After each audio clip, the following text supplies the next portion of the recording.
কেন এত ভয় পেয়েছিল সেদিন, যে কারণে 5 ঘন্টা বাথরুমে লুকিয়ে থাকতে হলো ওবায়দুল কাদেরকে। এবং সর্বশেষ জানাবো লন্ডন বৈঠক নিয়ে কি বলছে বিএনপি, জামায়াত, এনসিপি। এতক্ষণ শুনছিলেন সংবাদ শিরোনাম, এবার বিস্তারিত। কেন এত ভয় পেয়েছিল সেদিন, যে কারণে 5 ঘন্টা বাথরুমে লুকিয়ে থাকতে হলো ওবায়দুল কাদেরকে। ছাত্র জনতার অভ্যুত্থানে আওয়ামী লীগ সরকারের পতনের দিন 5 ঘন্টা বাথরুমে লুকিয়েছিলেন বলে জানিয়েছেন দলটির সাধারণ সম্পাদক ওবায়দুল কাদের। শেখ হাসিনার পতনের পর এই প্রথম কোনো গণমাধ্যমে কথা বললেন কাদের। লুকিয়ে থাকার ঘটনা বর্ণনা করে ওবায়দুল কাদের বলেন, এ বিষয়ে দেশে বিদেশে এবং ভারতবর্ষের সবার কাছে পরিষ্কার। 5ই আগস্ট সেদিন ষড়যন্ত্রমূলক যে ছাত্র উত্থান, সে সময় আমি খুবই ভাগ্যবান। সেদিন আমার বেঁচে থাকার কথা ছিল না, মৃত্যু থেকে অনেক কাছে ছিলাম। আমারই সংসদ এলাকার আমার নিজের বাসাকে এড়িয়ে পার্শ্ববর্তী আরেকটা বাসায় আশ্রয় নিয়েছিলাম। তখন চারদিক থেকে মিছিল আসছিল। এটা আসলে ছিল প্রধানমন্ত্রীর গণভবন কেন্দ্রিক। আমরা অবাক হলাম যে সংসদ এলাকাতেও ছড়িয়ে পড়ে এবং একটা লুটপাটের লুম্পেন স্টাইলে কতগুলো ঘটনা ঘটে। সেখানে বিভিন্ন ধরনের লোক আসে এবং এদের মধ্যে বেশিরভাগই মনে হয়েছে এটা কোনো রাজনৈতিক অভ্যুত্থান, এটা লুটপাটের অভ্যুত্থান। আমার মনে হচ্ছিল কেউ দেখে নেবে, আমাকে আর মেরে ফেলবে। তিনি বলেন, আমি যে বাসাটায় ছিলাম তারা সেই বাসাতেও হামলা করে। তারা জানতো না যে সেখানে আমি আছি। আমার বাসা তারা লুটপাট করেছে, কিন্তু যে বাসায় আমি গিয়ে আশ্রয় নিলাম সেখানে হামলা করবে আমি ভাবতে পারিনি। দেখলাম অনেক লোকজন ঢুকে পড়েছে, তারা ভাঙচুর এবং লুটপাট করতে থাকে। আমি আমার স্ত্রী সহ বাথরুমে লুকিয়েছিলাম, অনেকক্ষণ ছিলাম, প্রায় 5 ঘন্টা।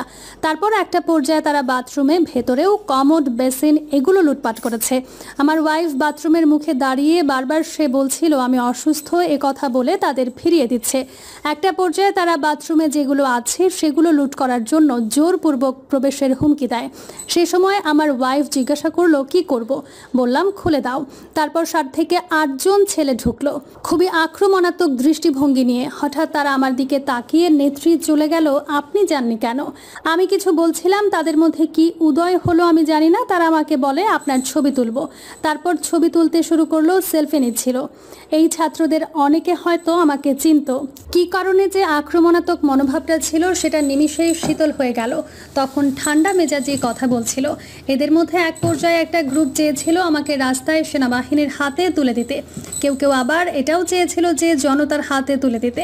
এটা অবশ্যই তখন একটা মানসিকভাবে ভেতরে ভেতরে ভেঙে পড়েছিল। এরপর একটা শার্ট, এদের ব্যাজ, লাল পতাকা শোভিত ব্যাজ লাগিয়ে কালো একটা মাস্ক মুখে দিয়ে আমাকে হাঁটতে হাঁটতে সংসদ এলাকা থেকে বড় রাস্তা, গণভবন অভিমুখী রাস্তায় নিয়ে যায়। ওখানে নিয়ে হঠাৎ করে কোথা থেকে একটা ট্যাক্সি আসে, একটা ইজি বাইক, সেটা খালি ছিল। ওখানে গাড়ি ঘোড়া কিছুই ছিল না। হঠাৎ করে কেন যেন এসে পড়লো। হঠাৎ আমার ভাগ্য, এরা দুজনে আমাকে ও আমার ওয়াইফকে নিয়ে অটোতে উঠলো আর বলতে লাগলো পথে তো অসংখ্য মানুষ, চেক আপ সব জায়গায়। বলতে লাগলো আমাদের চাচা চাচি অসুস্থ, হাসপাতালে নিচ্ছি, ডিস্টার্ব করবেন না। এই করে করে নিয়ে গেল অনেক দূরে একটা জায়গায়। এটা ভাবতেও পারিনি যে ওরা বাথরুমে ঢুকলো। সেই বেঁচে থাকাটা সেদিন পরম সৌভাগ্যের বিষয়। আনএক্সপেক্টেডলি বেঁচে গেছি, দিস ইজ দ্য ইম্পর্টেন্ট। কাদের বলেন, ছেলেরা যে কোনোভাবে আমাদেরকে আর্মির হাতে তুলে দিতে পারতো। রাস্তায় অসংখ্য মানুষ, সেখানে অনেকেই তো আছে আমাদের অপোজিশন, মেরে ফেলতে পারতো। এরপর কোথায় ছিলেন এমন প্রশ্নের জবাবে ওবায়দুল কাদের বলেন, আমি বাংলাদেশে ছিলাম 3 মাসের মতো। আমার একটা উদ্দেশ্য ছিল ওখান থেকে কিছু করা যায় কিনা, কিছু একটা করা যায় কিনা, সংগঠিত করা যায় কিনা।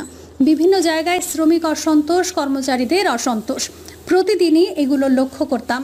ক্ষোভগুলো তখন রাস্তায় নেমে আসছিল, বিশেষ করে গার্মেন্টস। সে সময় ভাবলাম এদের সঙ্গে যোগাযোগ করে কিছু করা যায় কিনা।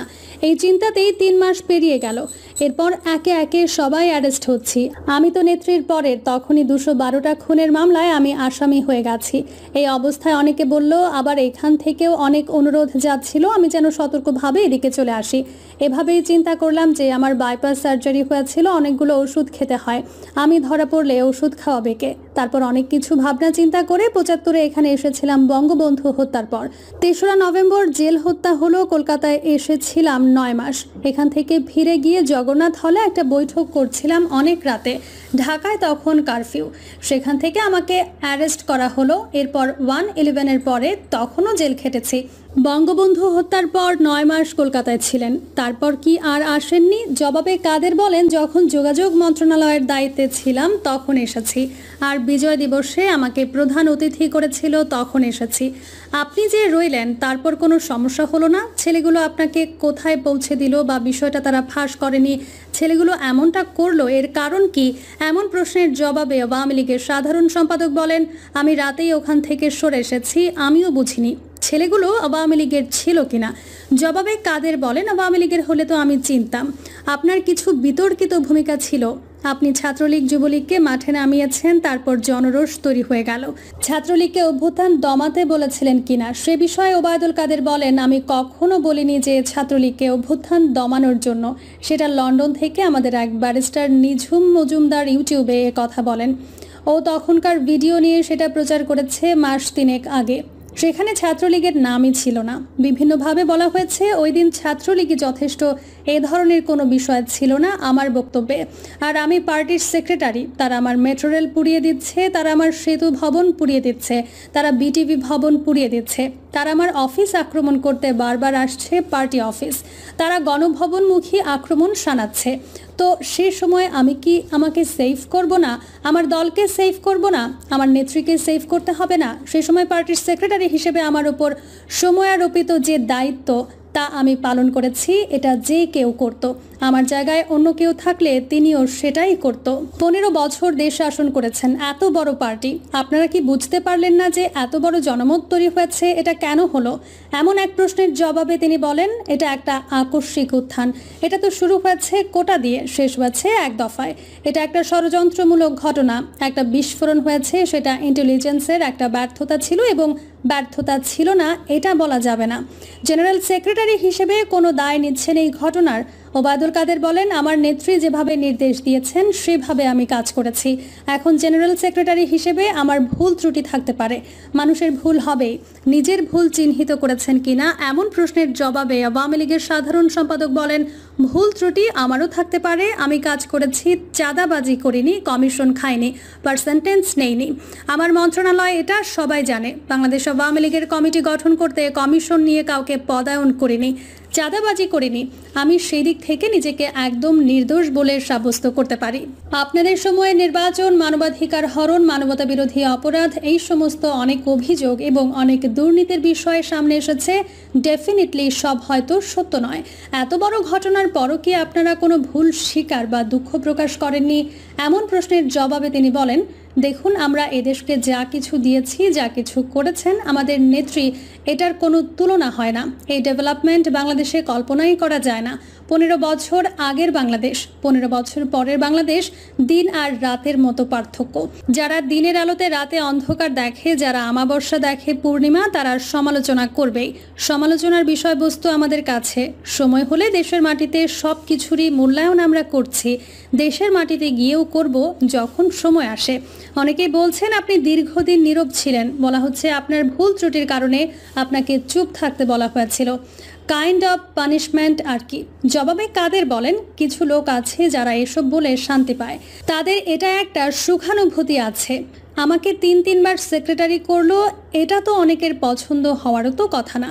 আমাদের মতো পার্টিতে এই ধরনের প্রতিদ্বন্দ্বিতা, প্রতিযোগিতা ছিল, এটা এখনও আছে। আমি যখন হয়েছি তখনও ছিল। কাজেই এটা অবাস্তব কোনো কিছু না। এটা আমাদের মতো দেশে মাল্টি পার্টি সিস্টেম, এখানে আওয়ামী লীগের মতো মাল্টি ক্লাস অর্গানাইজেশন, এখানে দলের অভ্যন্তরেও প্রতিযোগিতা। ফলে এ ধরনের কিছু আনপ্লেজেন্ট ঘটনা ঘটতে পারে। আপনার নীরবতার তাহলে কারণটা কি ছিল? কাদের বলেন, আমাকে প্রধানমন্ত্রী নিজেই খুঁজেছেন এবং উনি সবচেয়ে বেশি ওয়ারিড ছিলেন আমার অসুস্থতার জন্য। প্রিয় দর্শক, এই ছিল এখনকার সর্বশেষ সংবাদ। আপডেট সব সংবাদ পেতে চ্যানেলটি সাবস্ক্রাইব করে বেল আইকনটি ক্লিক করে রাখুন।